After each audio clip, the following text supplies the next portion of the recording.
आदाब नाजरीन, लाजवाल उर्दू खबरों में आपका खैर मकदम। मैं हूं नरिंदर सिंह ठाकुर। आइए नजर डालते हैं अहम खबर पर। किसी भी इलाके की तरक्की का दरमुदार वहाँ की राब्ता सड़क पर मुनासिर होता है। ताहम रियासत में अभी भी कई इलाके ऐसे हैं जहाँ की राब्ता सड़क की खस्ता हाली की वजह से ये इलाके काफ़ी पिछड़ गए हैं। जिला उधमपुर की तहसील रामनगर से चौकी कटवालत तक 18 किलोमीटर सड़क पर तामीराती काम साल 2003 में शुरू किया गया था।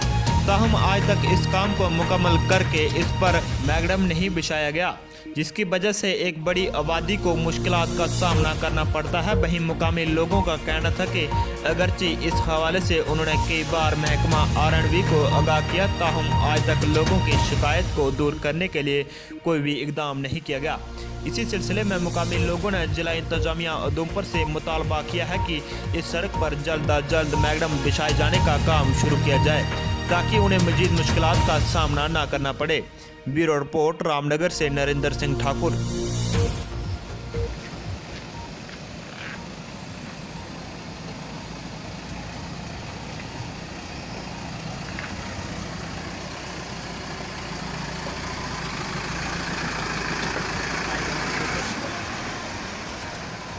रामनगर का कटवालती एरिया 17-18 किलोमीटर दूर है और रोड की इन्नी खस्ता हालत है कि बुरी हालत है। मतलब खच्चर घोड़े भी जोड़े पैदल नहीं चल सकते।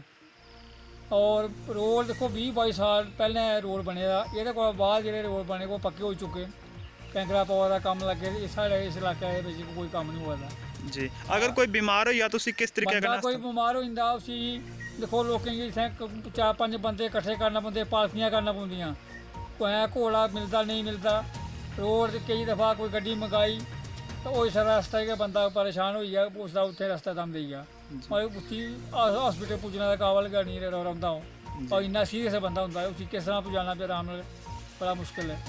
साढ़े रोड के बारे कुछ सोचो, दुनिया बड़ी परेशान होंदी है।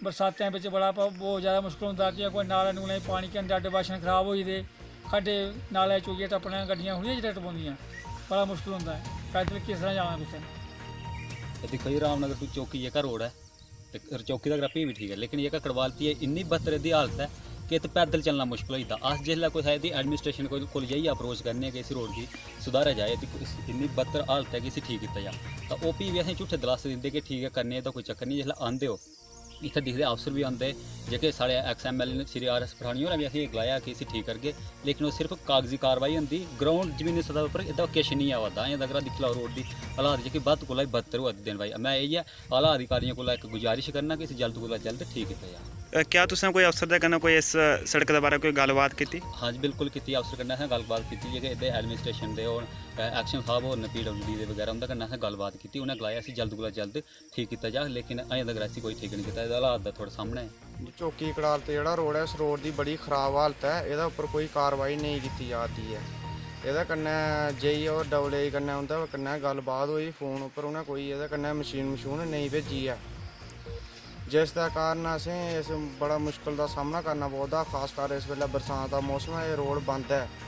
अस चाह्न्ने आं इस रोड च जेह्ड़े खड्डे खुड्डे न थोड़े बहुत ओह् भरे जान, कि मशीन लाए जा, थोड़ी इ'यां हालात इ'यां एह्दे ठीक होन रोड दे, कि बड़ी बुरी हालत है, ताकि असें कोई परेशानी सामना नहीं करना पौन। अज्ज भी 4-5 ऐसे कि गड्डियां नहीं चला दियां कि रोड बड़ा ख़राब बुरी हालत है, 1-2 गड्डी आती। लाजवाल उर्दू न्यूज़ YouTube चैनल को सब्सक्राइब जरूर करें और बेल आइकन पर क्लिक करें। बेल आइकन पर क्लिक करने से आपको ताज़ा तरीन खबरों की फौरी जानकारी मिलेगी।